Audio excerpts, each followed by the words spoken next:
في مكان هنا للفضة جميل كده زي ما انتم شايفين، فتح الله، كله مشغولات. سوق جمال، عندهم حاجات لذيذة كتير. انا من الناس اللي بتعشق الفضة جدا يا جماعة، جدا بحب الفضة دي بطريقة غير طبيعية. بصوا بتناديني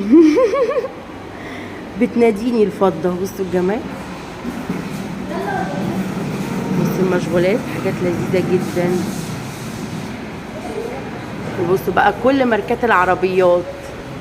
يلا عملنا المكان دعاية كده اهي ببلاش.